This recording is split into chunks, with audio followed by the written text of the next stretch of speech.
Frères et sœurs en Christ, en ce 5e dimanche du temps ordinaire de l'année C, le thème ou la thématique qui se dégage des textes liturgiques est celui ou celle de l'appel de la vocation. Nous sommes invités en compagnie du prophète Isaïe, de l'apôtre Paul et des 4 premiers apôtres, Pierre, André, Jacques et Jean, à redécouvrir le sens de la vocation, le sens de notre vocation dans l'Église et dans le monde. La première vérité qui se dégage des textes de ce dimanche est que c'est Dieu qui appelle, c'est Dieu qui choisit et qui envoie en mission. Il est bon de le savoir ainsi et d'agir en conséquence de cette connaissance. C'est Dieu qui choisit, c'est Dieu qui envoie. Aussi, Jésus avait-il raison de rappeler à ses disciples en Jean 15, 16, « Ce n'est pas vous qui m'avez choisi, mais c'est moi qui vous ai choisi et qui vous ai établi, afin que vous alliez et que vous portiez du fruit et que votre fruit demeure. Ainsi, tout ce que vous demanderez au Père en mon nom, il vous le donne. » C'est Dieu qui a appelé Isaïe et a fait de lui un prophète. C'est Jésus, Dieu avec nous, qui a appelé Paul, Pierre, Jean, Jacques, André, et les a établis apôtres du Seigneur. La deuxième vérité que révèlent ces textes est qu'il y a toujours un mystère qui entoure toute vocation. Il y a toujours un mystère qui entoure toute vocation. Seul Dieu connaît les tenants et les aboutissants de chaque vocation. Seul lui sait pourquoi il nous choisit, malgré notre impureté, malgré l'impureté du peuple auquel nous appartenons. Malheur à moi, je suis perdu, car je suis un homme aux lèvres impures. J'habite au milieu d'un peuple aux lèvres impures, confesse Isaïe. Et à Pierre de s'exclamer à son tour, « Seigneur, éloigne-toi de moi, car je suis un homme pécheur. » Pendant que Paul, dans la deuxième lecture, pour signifier sa petitesse, son indignité à recevoir la mission d'apôtre du Seigneur, se considère comme un avorton. C'est dire qu'aucun de nous n'est digne, en réalité, de servir le Seigneur, de s'approcher de lui. Voilà pourquoi, dans tout service d'envoyé du Seigneur, nous devons nous considérer humbles, car seule l'humilité peut faire porter à notre mission des fruits en vue du royaume. Non pas à nous, Seigneur, non pas à nous, mais à toi revient toute la gloire, dit le psaume 115 au verset 1.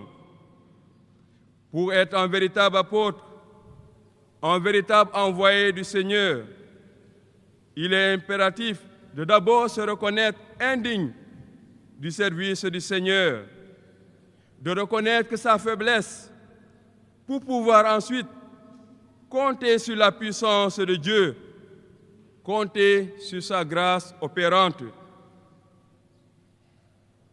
Je ne suis pas digne d'être appelé apôtre, dit Paul, qui poursuit, mais ce que je suis, je le suis par la grâce de Dieu. C'est par pure grâce que le Seigneur nous choisit et nous envoie, et aucunement en raison de notre mérite, d'un attribut qui serait en nous. Non, c'est par pure grâce que nous sommes choisis et envoyés. Dieu ne nous choisit pas parce que nous sommes beaux, belles, même si nous le sommes aujourd'hui. Dieu ne nous choisit pas parce que nous sommes intelligents et intelligentes, parce que nous sommes pieux, pieuses, gentils. Non. Dieu ne nous choisit pas en raison de ses qualités. Non, non, pas du tout.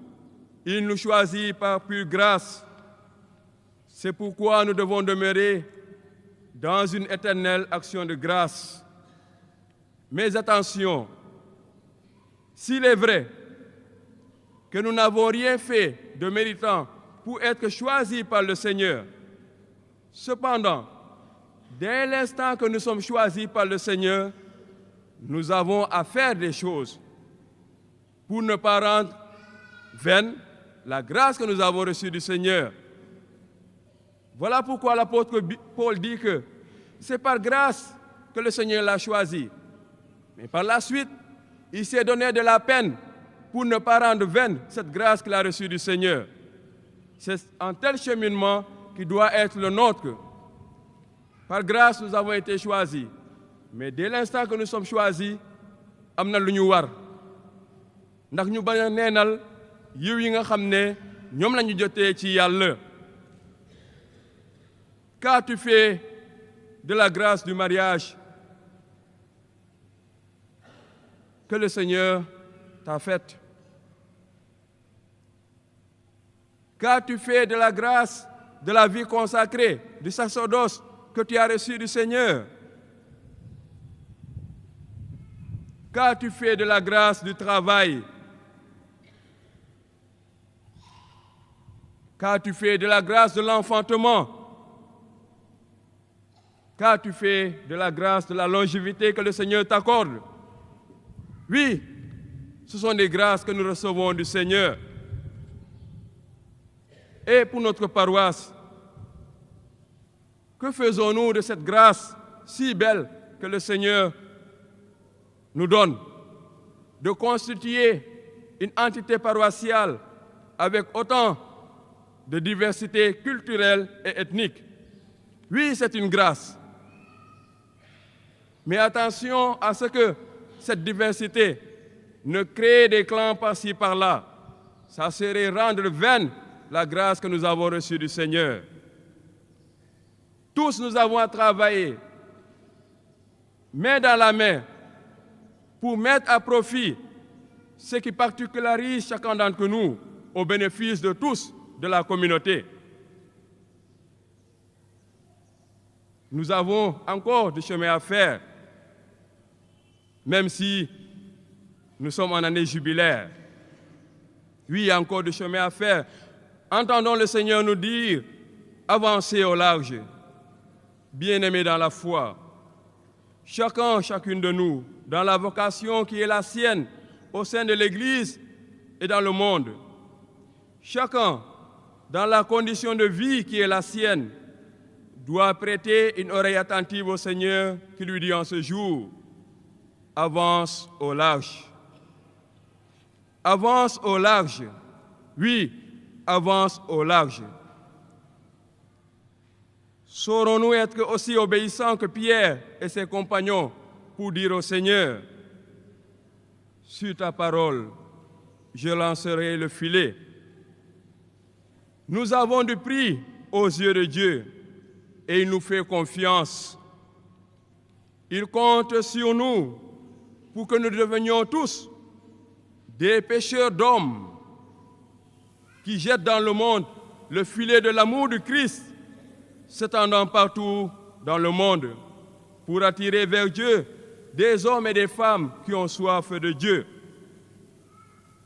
Dieu compte sur nous pour que nous jetions le filet de la parole qui s'étire pour atteindre les extrémités de la terre, les profondeurs des cœurs.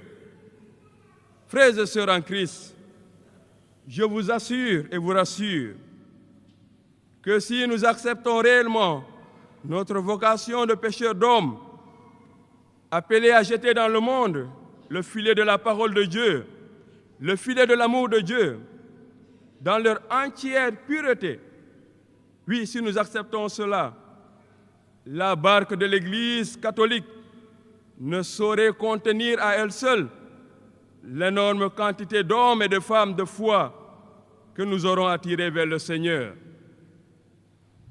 Et en ce moment, nous serons obligés de faire appel à nos compagnons chrétiens qui se trouvent dans les autres barques de nos églises sœurs,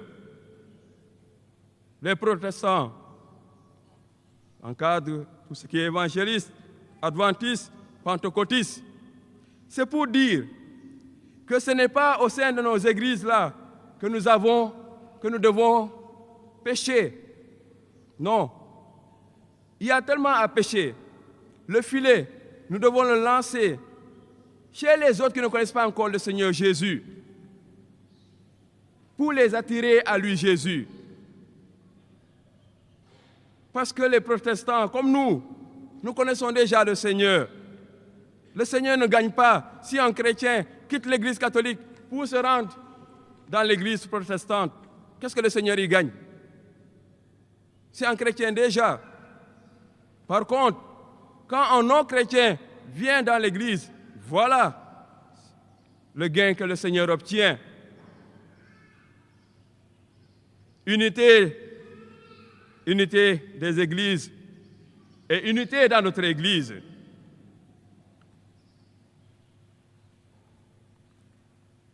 Le champ du Seigneur est vaste, bien-aimés. Laissez-moi vous le rappeler, vous le savez.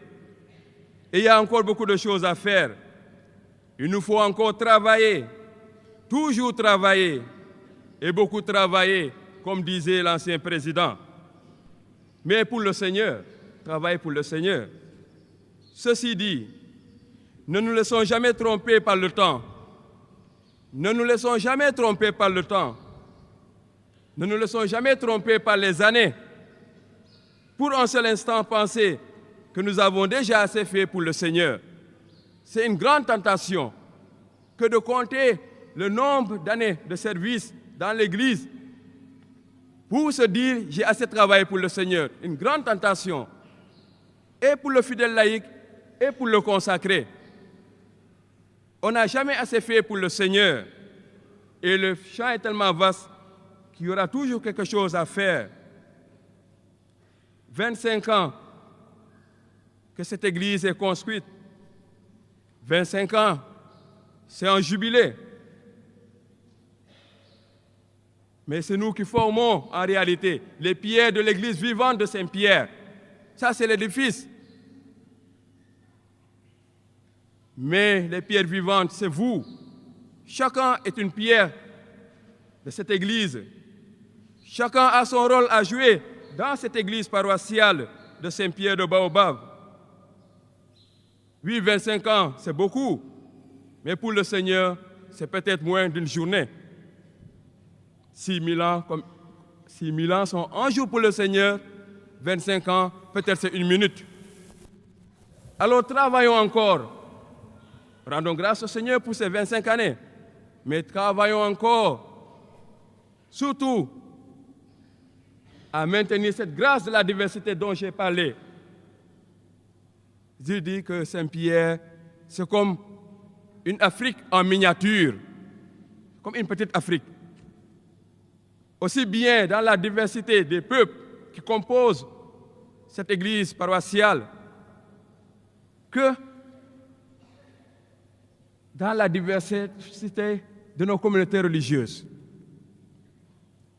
Saint-Pierre est l'une de ces paroisses qui peuvent se prévaloir aujourd'hui d'avoir autant de diversité de consacrés, de familles religieuses consacrées. Adoratrices, serviteurs, il y a tout ici à Saint-Pierre. Un peu comme Saint-André-de-Mbourg, un peu comme Saint-André-de-Mbourg. Mais Saint-Pierre en a davantage. Ne restons donc pas statiques.